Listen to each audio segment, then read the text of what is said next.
Dylan was the kind of man who always drew attention wherever he went. Tall, athletic, with a captivating smile and piercing green eyes, he was used to being the center of attention. He worked at a large architecture firm where his professional competence was as admired as his appearance. On a Friday after work, Dylan and some colleagues decided to go to a nearby bar to relax. The atmosphere was lively, with live music and many people chatting cheerfully. Seated at a corner table, the friends drank and laughed, sharing stories about work and personal life. It was then that the conversation took a different turn. "Dylan, man, do you realize the effect you have on women?" asked Tom, one of the colleagues between sips of beer. "It's amazing how they all seem to fall at your feet." Dylan smiled, running his hand through his well-groomed hair. "What can I say? I have a natural talent," he replied with an air of superiority. "A talent? Seriously?" mocked Mike, another colleague.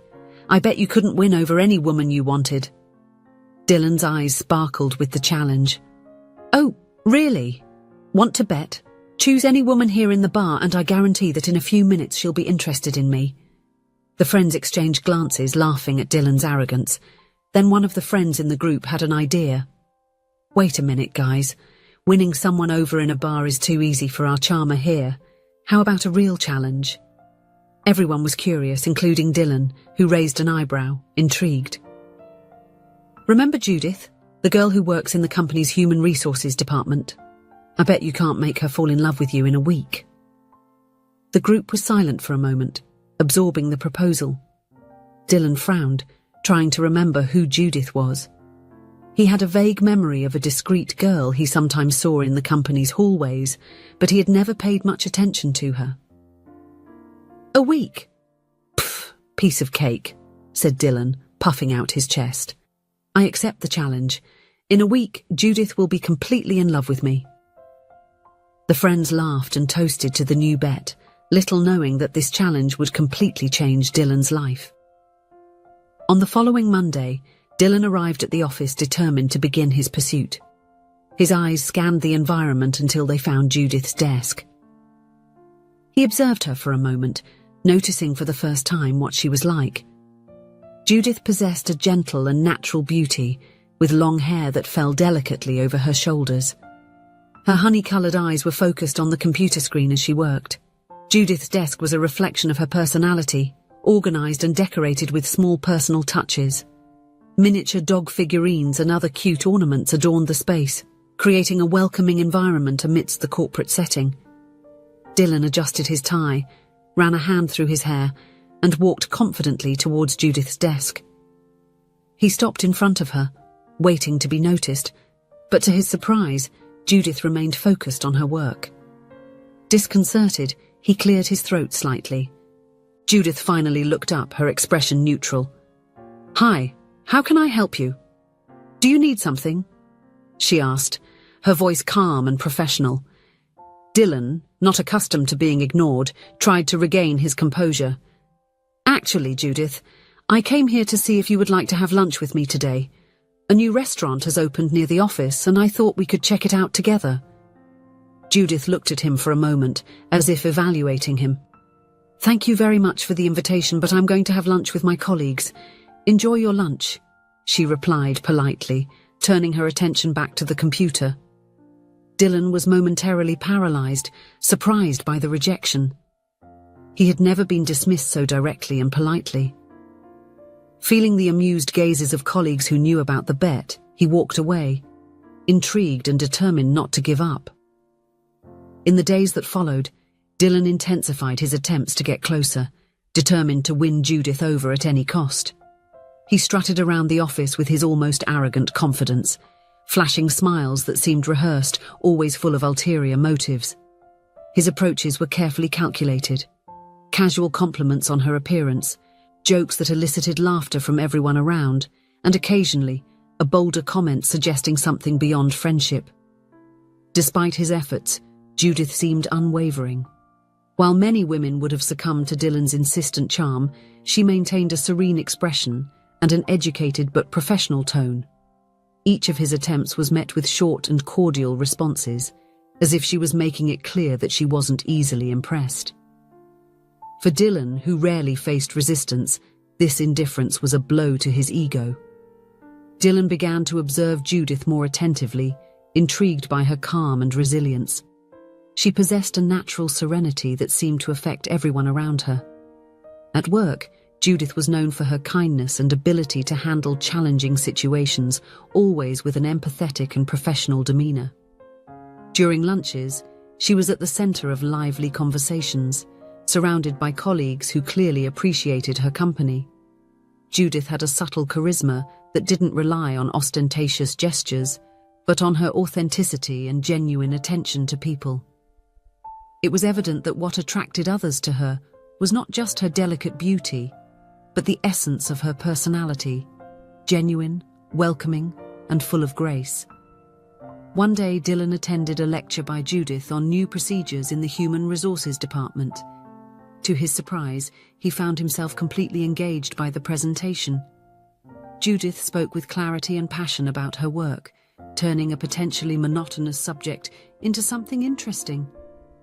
Dylan realized he was paying more attention to how she expressed herself, to her gentle gestures and kind smile, than to the content of the lecture. As the days went by, Dylan found himself thinking about Judith at unexpected moments. While having coffee in the morning or reviewing projects in the office, her image would pop into his mind. He tried to justify these thoughts as mere curiosity or stubbornness in the face of her resistance, but there was more to it. It wasn't just the challenge of the bet that kept him intrigued, it was her way. The way she politely smiled at everyone, even in the tensest situations, or how her soft laughter enlivened trivial conversations with colleagues.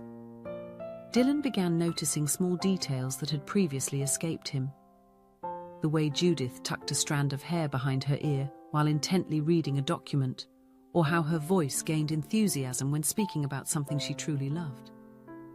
He was mesmerized watching her pass by, carrying an air of serenity and confidence that contrasted with the hustle around her. It was unlike anything he had ever felt, but he didn't fully understand what it meant. Sometimes he noticed a strange anxiety when he saw her talking to other colleagues, and it wasn't exactly jealousy. It was the feeling that they saw something in Judith that he was only beginning to discover. This feeling confused and intrigued him. It was as if, little by little, the center of his life was changing, and he didn't even realize that this center now revolved around Judith. The deadline for the bet had ended, and Dylan hadn't even managed to get a date with Judith. Despite all his initial efforts and various attempts, she remained steadfast in her stance, polite but unwavering. "So our great conqueror has been defeated," joked Tom, raising his glass in a mocking toast. "I guess you've lost your charm, Dylan. Since you lost the bet, today's drinks are on you." The comment sparked a wave of laughter around the table, but Dylan just smiled, without the usual confidence that always accompanied him. He called the waiter and paid for the round, his mind miles away. He left early that night, leaving his friends still laughing and toasting, while he drove home lost in thought, feeling strange and vulnerable like never before. What was it about her that made her so special?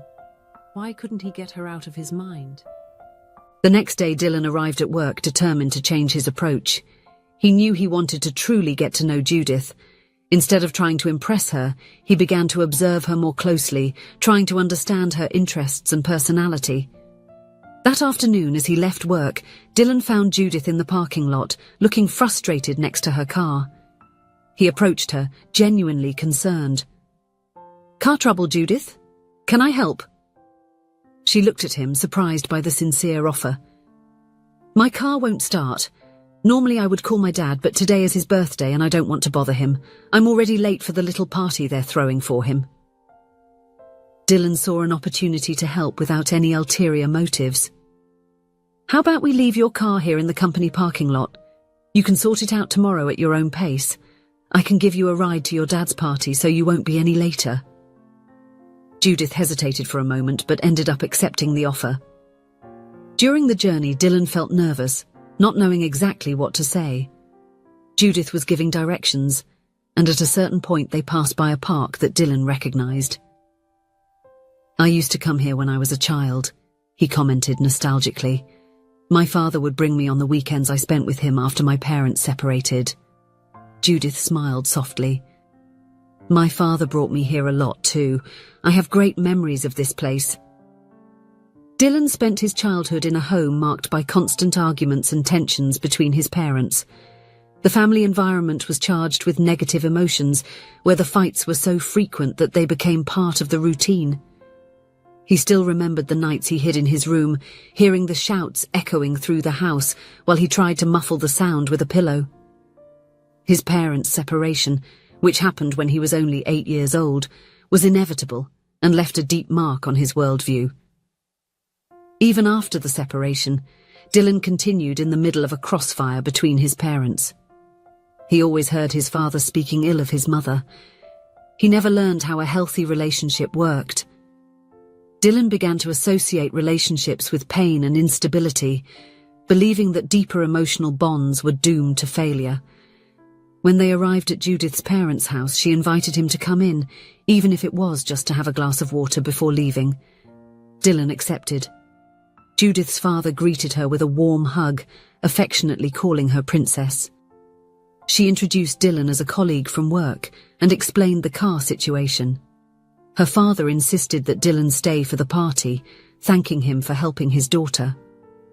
During the party, Dylan closely observed how Judith interacted with her family.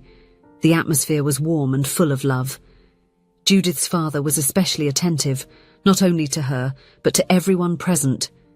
Dylan found himself drawn into that family atmosphere he had never experienced in his own home. At one point during the night, Judith's father approached Dylan. "You look at her in a special way. Do you have feelings for my daughter?" Dylan, caught by surprise, admitted that he had never felt this way about anyone before, but that Judith didn't seem interested in him. Judith's father smiled understandingly. "Dylan, Judith was raised in a home where respect and love have always been unwavering pillars. Since she was little, she saw the example of mutual care and kindness in every gesture between her mother and me. We made a point of teaching her that a person's value is not in what they possess, but in who they are. Judith grew up hearing that she deserved to be treated as someone special, with dignity and consideration, and never as just another person. I taught her to recognize when someone has good intentions and to protect her heart from people who only seek superficial things. That's why she is not impressed by appearances or empty gestures. If you truly care about her, Dylan, you'll need to show that you understand what true respect is and that you are willing to be someone who measures up to the incredible woman she is." These words reached Dylan deeply.